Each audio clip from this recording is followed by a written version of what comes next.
오늘 이렇게 주일 예배에 이 예배 자리에 나오신 여러분, 가정하고 계신 모든 일들 가운데 우리 하나님의 도우심의 손길이 늘 함께 하시기를 주의 이름으로 축원합니다.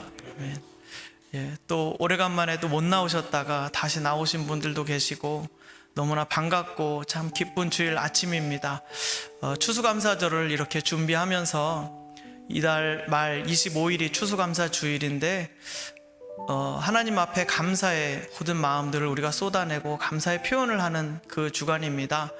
그런데 그 딱 한 주만 하기보다는 우리가 성경에 나와 있는 것처럼 정확히 날짜를 세워가면서 절기를 지키지는 않지만 이 추수감사절 앞에 꼭 해야 될 것이 성경에 기록되어 있습니다.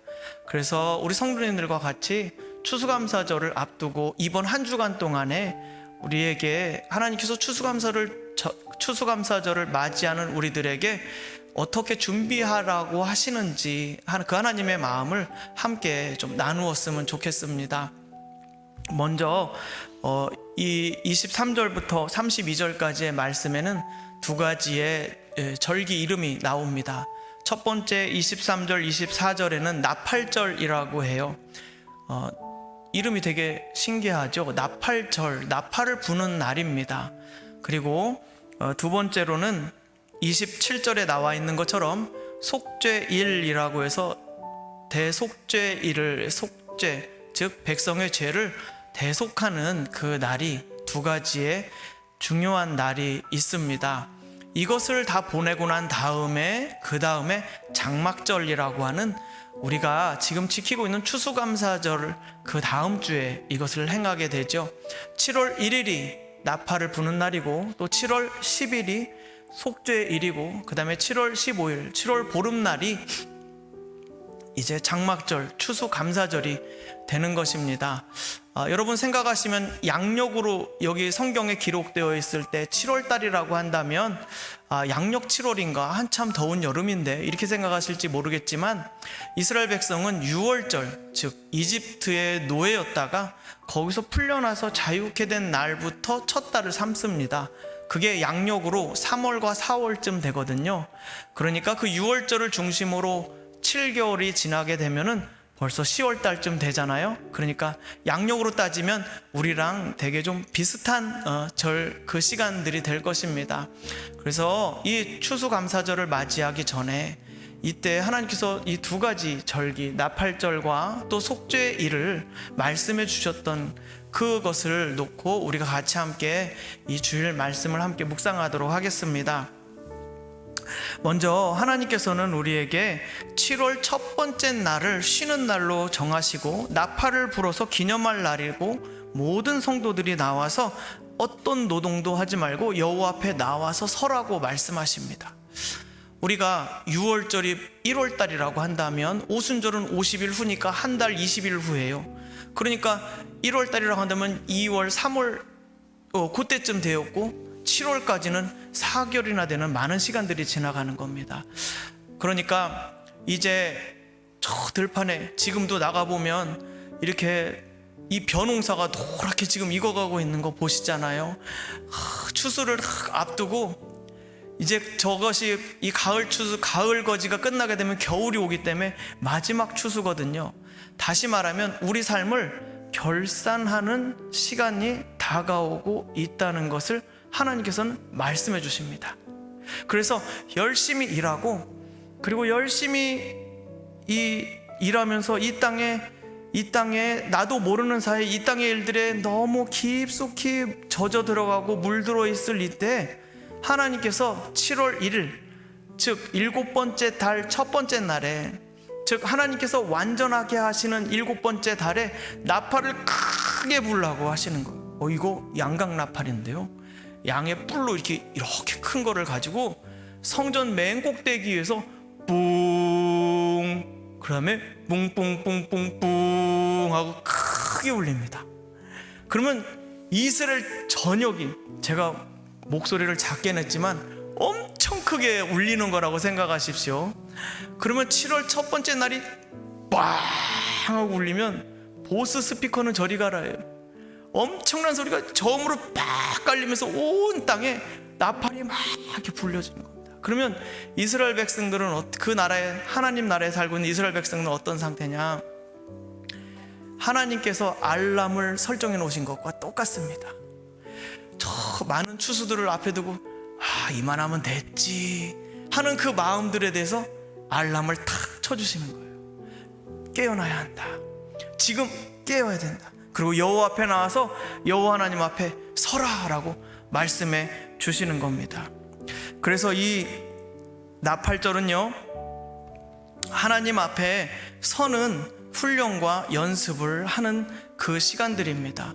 하나님 앞에서 한 해를 먼저 결산하고 정리하는 시간이 되는 것이죠. 제가 직장 생활할 때는 연말정산이라는 것이 있었습니다. 그래서 1년 동안 이건 월급을 받으면 있죠, 참 기가 막힌 게 제가 만져보지도 못해요. 그냥 미리 다 잘라가더라고요. 그래서 나한테 주고 내가 내게 해야 세금이지 왜 나 손도 못 대고 미리 걷어가지? 그래서 저는 항상 거기에 질문들을 많이 걸었었습니다. 내가 받을 월급을 받고 기분 좋게 내가 떼주는 건 괜찮은데, 그렇죠? 그런 마음들이실 거예요.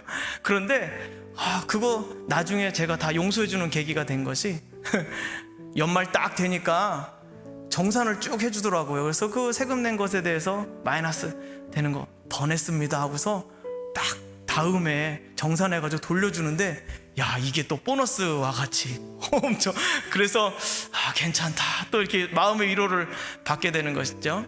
이렇게 연말에 마지막에 우리 직장 생활할 때 한 해를 정리하고 정산하면서 그렇게 하듯이 하나님도 하나님 나라에서 그 백성들에게 이렇게 알람을 딱 설정해 놓으신 겁니다. 나팔이 크게 울려 퍼질 때 너희들은 내 앞에 나오라 말씀하시는 것이죠. 아무 일도 하지 말고, 어떤 일도 하지 말고 내 앞에 나오라.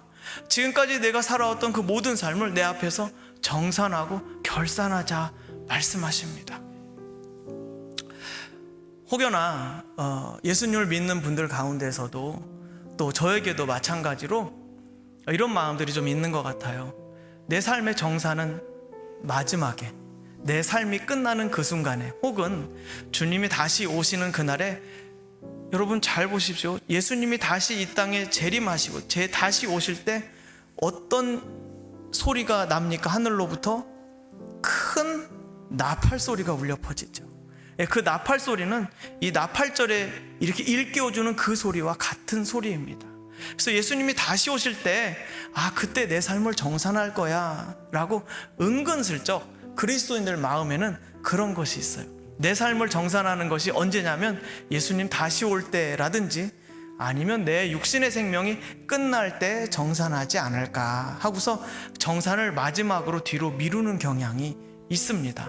그런데 하나님께서는요, 이 절기들을 매년마다 이 절기들을 정해 놓으시고 하나님 앞에 그의 백성들을 다 불러 모으세요. 다 불러 모셔서 매년마다 정산하시는 겁니다. 그 정산하시는 것이, 정산하심으로써 그 정산하시는 그 내용이 무엇인지 우리 잠깐 한번 들여다보도록 할게요. 여기 성경 본문에는 나와 있지 않지만 우리는 앞에서 지나간 절기들을 통해서 어떤 삶이어야 되는지, 하나님 앞에서 어떤 삶을 정산해야 되는지 알 수가 있습니다. 첫 번째로는요, 내가 하나님을 내 인생의 주인으로 모시고, 그렇게 주인으로 모시고 하나님을 섬기며 잘 살아왔는가에 대한 하나님의 결산입니다.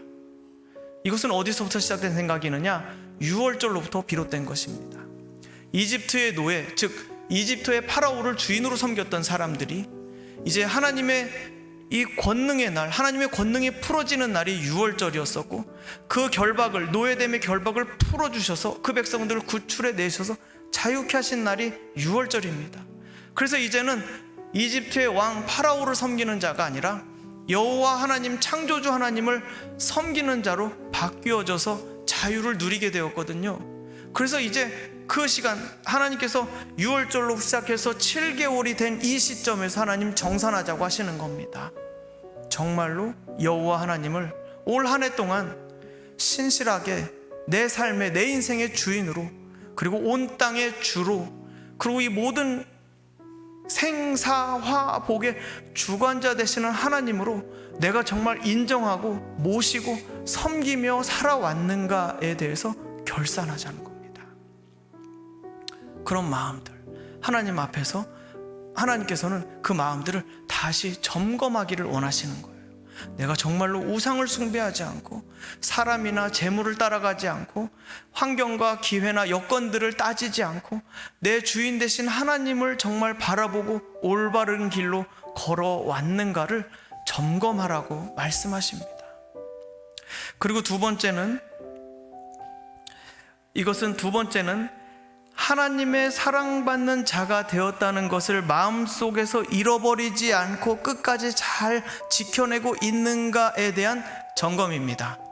이렇게 말씀드리면 무슨 말씀이시지? 이렇게 생각하실지 모르겠습니다. 그런데 이것은 어디서 시작된 것이냐면 오순절로부터 비롯된 것입니다. 6월절에서 노예된 것을 풀려나서 50일이 됐을 때 하나님의 산 호렙산 시내산에 이르러서 하나님께서는 그 이스라엘 백성과 함께 언약을 맺으시고 십계명을 두 돌판에 기록하셔서 언약의 증표로 우리에게 주셨습니다.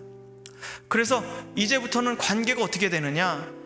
이스라엘 백성과 하나님과 하나님의 신부로서 이제 그 신분과 정체성이 완전히 바뀌었어요.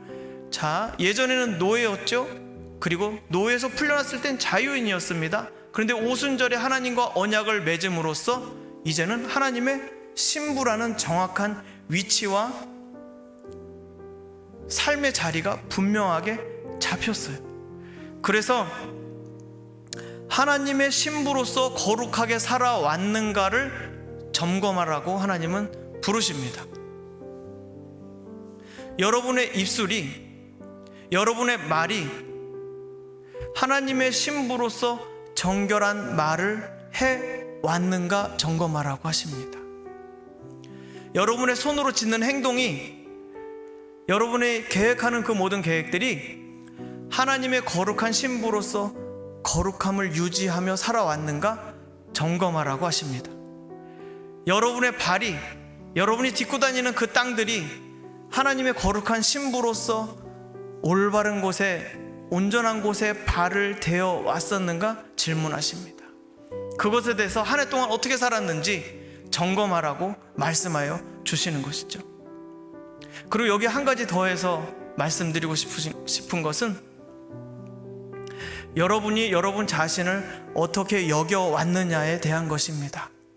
하나님의 거룩한 신부로 내 자신을 생각해 왔는지, 아니면 나 자신을 볼품없는 사람, 쓸모없는 사람, 나도 나를 믿지 못하는 사람, 나도 나를 거부하는 사람으로 생각해 오지 않았는지 하나님은 이 시간을 통해서 점검하기를 원하시는 것입니다.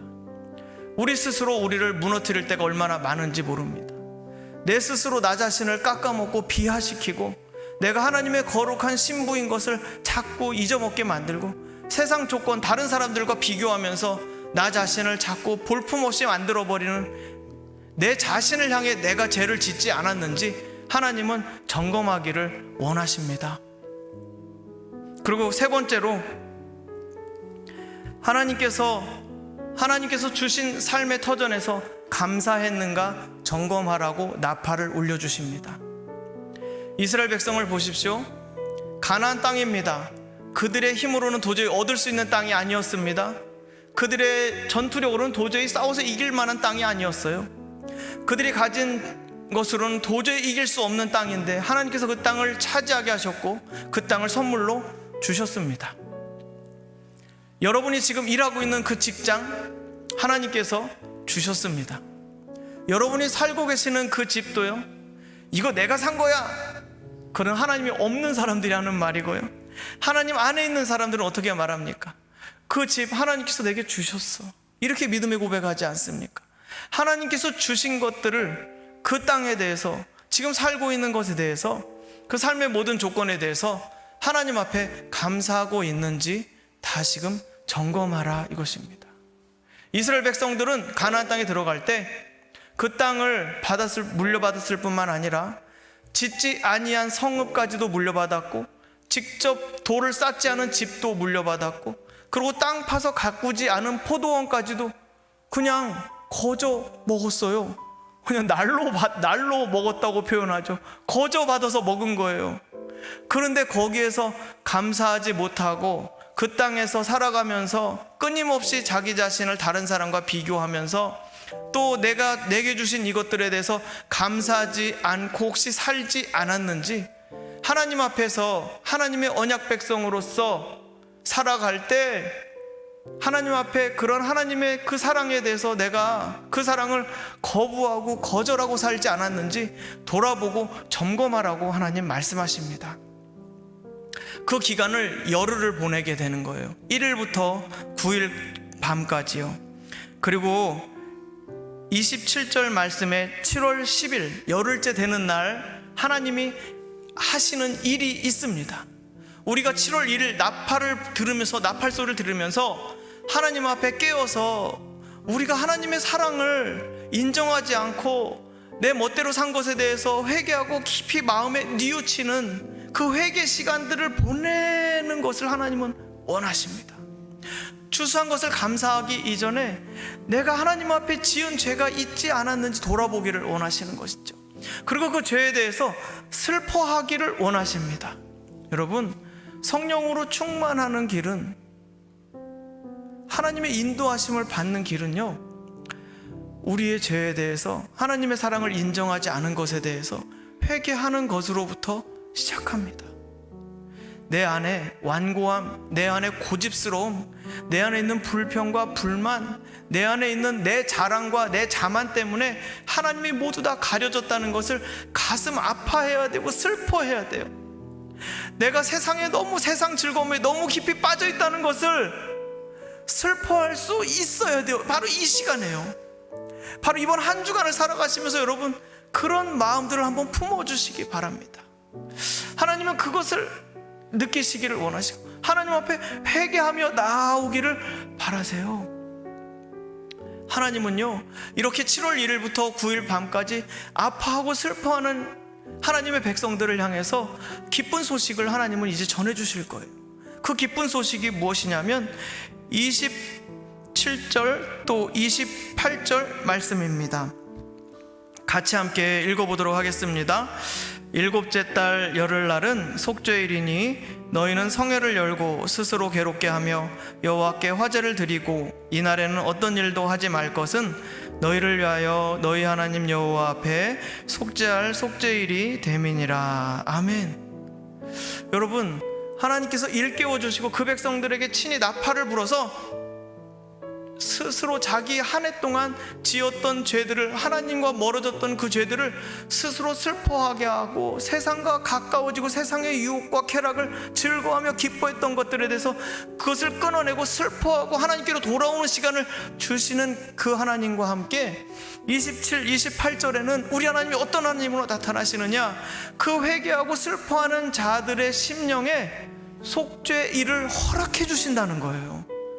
그 죄를 용서하시는 날을 하나님께서 허락해 주신다는 거예요. 그 날을 하나님이 정해 주셨습니다. 그 슬픔의 날들이 영원하지 않아요. 우리가 하나님 앞에 나와서 우리 죄와 우리의 연약함과 우리의 우울함과 우리의 아픔들을 하나님 앞에 내어놓을 때 그것이 영원하지 않아요. 터널은 끝나게 되어 있습니다. 슬픔의 날은 끝나게 되어 있습니다. 그리고 하나님께서는 그 날을 9일 10일째 되는 날에 그것을 완전히 거두어 버리실 거예요. 그 백성의 마음 가운데서. 이게 성경에 약속되어 있는 것이고 그 정하신 날에 하나님이 그 일을 직접 행하실 것입니다. 이 날이 어떤 날인가 제가 설명을 드리도록 하겠습니다. 하나님께서 이 속죄일, 대속죄일이라고 합니다. 1년에 단 하루밖에 없어요. 1년에 단 하루 대제사장이 그 백성 전체를 대신해서 하나님 앞에 나아가서 백성의 죄를 모두 다 합산합니다. 그러니까 이 백성의 죄라고 하는 것은 이런 겁니다. 의도적이고 계획적으로 저지른 범행에 대해서는 사형 혹은 체형이라고 합니다. 몸에 직접 벌을 내립니다. 그래서 때리거나 동해, 이게 눈은 눈으로, 이는 이로, 동해 보복법으로 해서 딱 그만큼만 아프게 하고요. 몸에 아프게 하고, 그 다음에 벌금형, 직접 이 형을 3가지를 선고해서 그 죄에 대해서 죄값을 치르게 하는 것은 너무 당연한 것이고요. 그 다음에 나도 모르게 내 마음속에서 지은 죄들, 그런 것들, 꺼림직하게 남아있는 죄들이 있잖아요. 정산되지 못하고 여기 속에 막 이게 은근하게 이렇게, 여러분 그런 거 있지 않습니까? 이상하게 막 이게 걸려있는 거, 이렇게 찌뿌듯하게 걸려있는 거 있죠. 죄는 아닌데 내가 막 콱 해서 한 것도 아니고, 내가 막 욕하고 소리 지르고 막 때리고 이런 건 아닌데, 그 모르게 하여튼 크게 걸려있는 거 있잖아요. 사람에 대해서도 그렇고 하나님 앞에서도 그렇고 뭔가 좀 이렇게 걸려있는 것들을 하나님은 다 나팔절을 통해서 이렇게 떠오르게 하세요. 그래서 그동안 그것을 가지고 슬퍼하게 하신 다음에 하나님께서는 대제사장 한 사람을 대표로 지목하는 겁니다. 그래서 그 대제사장을 향해서 네가 모든 백성의 죄를 다 너 어깨에 지고 나에게 오라 말씀하세요. 그래서 성막이 있고 성전이, 하나님의 성전이 있는데요, 거기에서 성소를 지나서, 건물 안으로 들어가서 성소를 지나서 지성소라고 하나님이 임재하시는 곳이, 하나님의 보좌가 있는 곳인데 거기는 아무도 못 들어갑니다. 함부로 들어가면 그 자리에서 죽임당합니다. 그런데 그 자리에 1년에 단 한 번 들어가는데요, 이날 들어가요. 이 속죄일 날 단 한 번 들어갑니다. 대제사장이 두렵고 떨리는 마음으로 거룩하신 하나님 앞에 백성의 죄를 들고 이 순양의 피를 받아서, 즉 죄의 값을 치른 희생제물의 피를 들고 나가서 덜덜 떨리는 손으로 들고 나갑니다. 들고 나서 지성소로 들어가요. 대제사장의 다리에 뭐가 묶입니까? 줄이 묶여져 있습니다, 이 다리에. 그래서 혹시나 그 안에서 그가 실수를 범해서 죽임당하게 되면 그를 끄집어내기 들어간 사람도 죽습니다. 그래서 줄을 매달아 놔가지고 시간이 돼도 안 나오면 줄을 잡아 당기도록, 그렇게 두려운 자리인, 하나님 앞에 나가는 것은 그만큼 두려운 자리입니다. 그래서 그 거룩하신 하나님 앞에 피를 들고 나가서 피를 이렇게 뿌리는 것이죠. 하나님 보좌 앞에 피를 뿌리면서, 하나님 이 백성의 모든 죄, 이 한 해 동안 지었던 모든 죄를 제가 들고 나왔습니다. 제 대제사장의 가슴에는 뭐가 있습니까? 이 어깨 견장에는 무엇이 있습니까? 각종 보석으로 치장된 엄청나게 화려한 보석이 주먹만한 것들이 달려있거든요. 12개가 달려있어요. 그런데 그 12개는 뭐가 들어있느냐면 이스라엘의 12지파의 이름이 적혀 있습니다. 즉 모든 백성의 죄를 대제사장이 그 이름들을 다 새겨가지고 하나님 앞에 두렵고 떨리는 마음으로 나아가서 그 죄를 대신 속하는 거예요. 죄의 값을 여기 치렀습니다. 이 백성들이 하나님 앞에 저지른 죄의 값을 여기 이 피를 통해서 다 대신 치렀습니다. 하나님의 용서를 구합니다 라고 이렇게 기도할 때 하나님의 용서의 선포가 임하는 것이죠. 내가 너의 모든 죄를 용서하노라. 이제 너의 모든 죄가 깨끗하게 되었다 말씀하여 주십니다. 그러면 그 음성을 듣고 이렇게 돌아서 등 보이고 나오겠습니까? 아니죠. 그런 일 없습니다.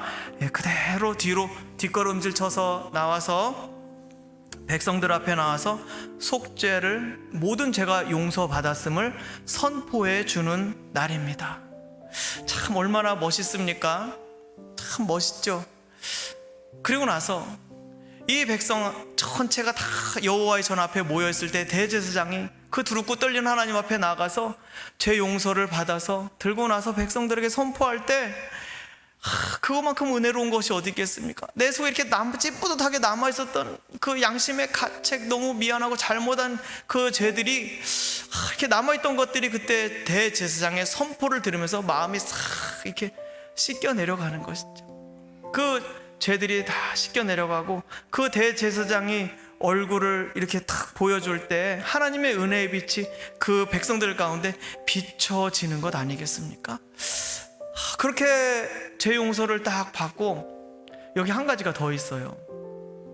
우리 하나님은 참 멋진 하나님이신데 순염소 2마리를 또 준비를 하거든요.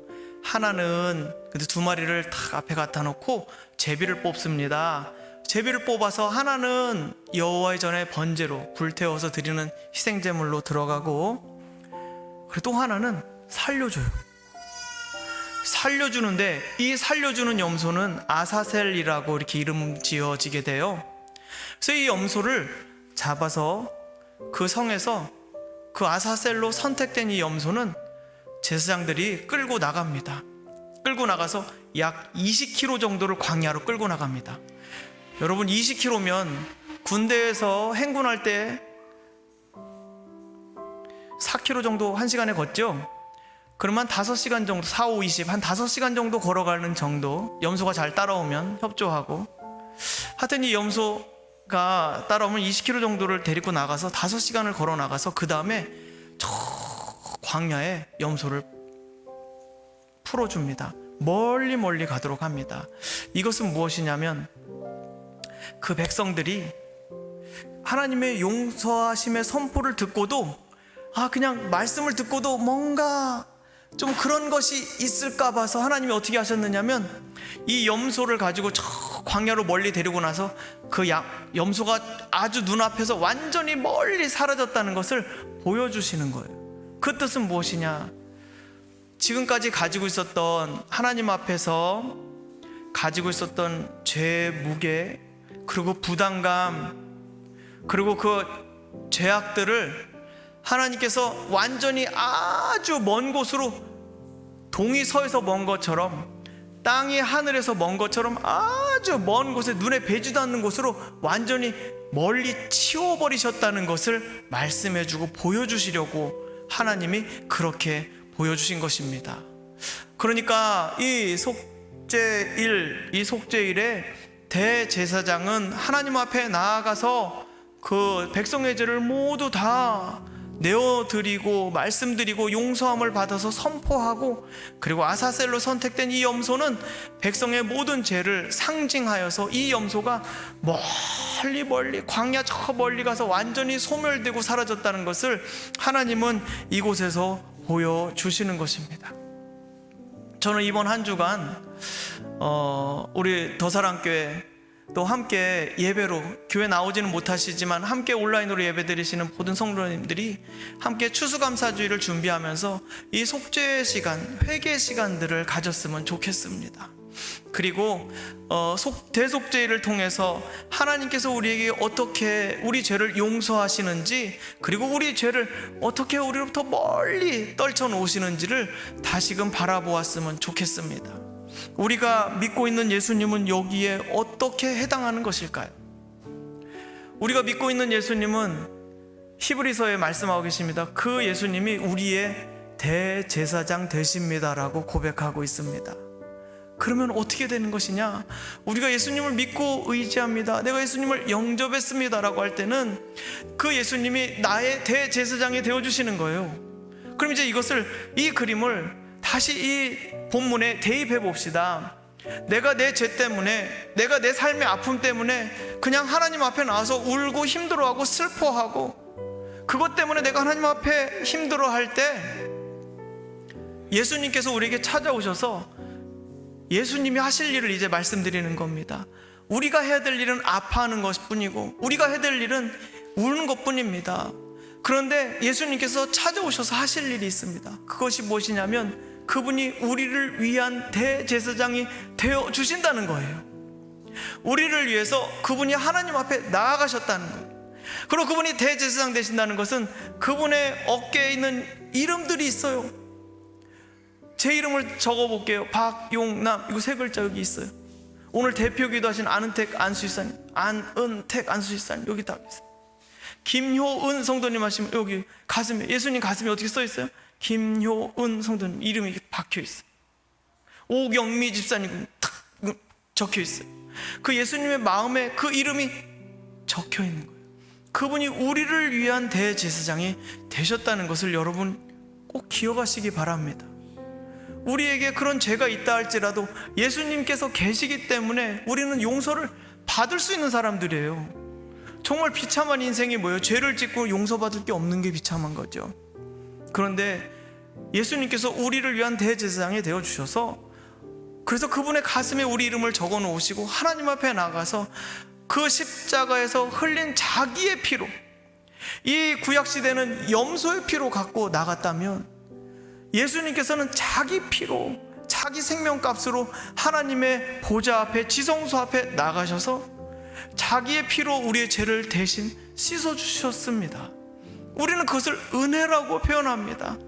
우리는 그것을 하나님이 우리를 향한 사랑이라고 말씀드릴 수 있습니다. 그분은 우리의 죄를 용서하시기 위해서 십자가에서 피 흘리시는 것을 감당해내셨던 분이시고, 그 피 흘리심을 통해서 우리 죄가 용서받을 수 있게 된 거예요. 그래서 우리가 하나님의 사람이 되고 하나님의 자녀가 될 수 있게 되는 것이에요. 그 은혜 때문에, 그 사랑 때문에 우리가 하나님의 사람이 되는 것이지, 우리가 하나님 믿고 싶다고 해서 믿을 수 있는 게 아닙니다. 우리가 하나님을 내가 알고 싶다고 해서 알 수 있는 게 아닙니다. 하나님은요, 예수님을 통해서 그분의 사랑을 우리에게 철저히 그렇게 보여주셨어요. 그래서 우리의 대제사장 되신 예수님을 믿고 의지하면 할수록 그분이 우리 안에 들어오셔서 하시는 일은, 우리가 슬퍼하고 힘들어하고 있을 때 염려하지 말아라. 내가 너를 위해 몸짓고 피 흘렸으며 내가 너의 죄를 위하여 내가 그 대속 제물로, 희생 제물로 내가 희생을 다 감당하였다.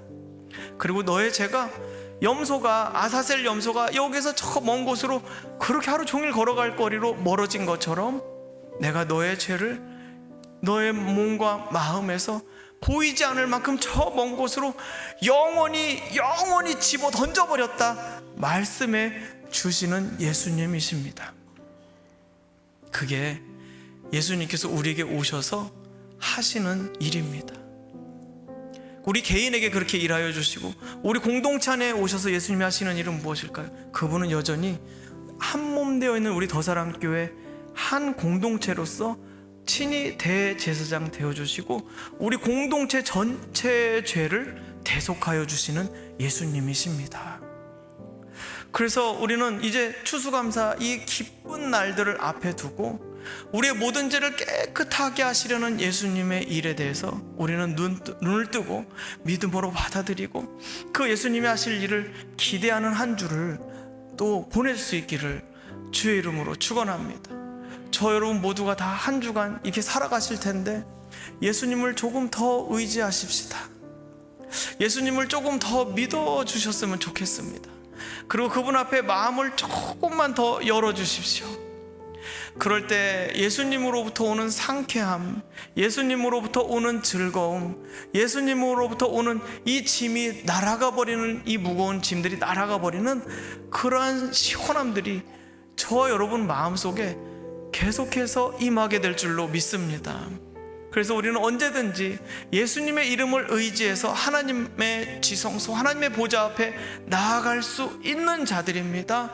그리고 그 앞에 나아가서 언제든지 눈물을 흘리며 회개할 수 있는 자이고요, 그리고 언제든지 그 앞에 나아갈 때마다 하나님은 용서하시는 하나님을 우리는 만날 수가 있게 될 것입니다. 그 용서하시는 하나님을 만날 때 여러분을 지금까지 눌러왔던 그 모든 마음의 어려움들과 공고함들과 그 피곤함들이 거두어질 것이고, 그리고 하나님이 주시는 새로운 생명, 새 삶이 여러분 안에서 샘솟듯이 솟아나게 하실 줄로 믿습니다. 그 은혜 하나님을 이곳에서 만나게, 그리고 또한 각 가정에서 모든 삶의 자리에서도 우리 하나님을 만나가시고 그 예수님과 동행하시는 저와 여러분이 다 되시기를 주의 이름으로 축원합니다.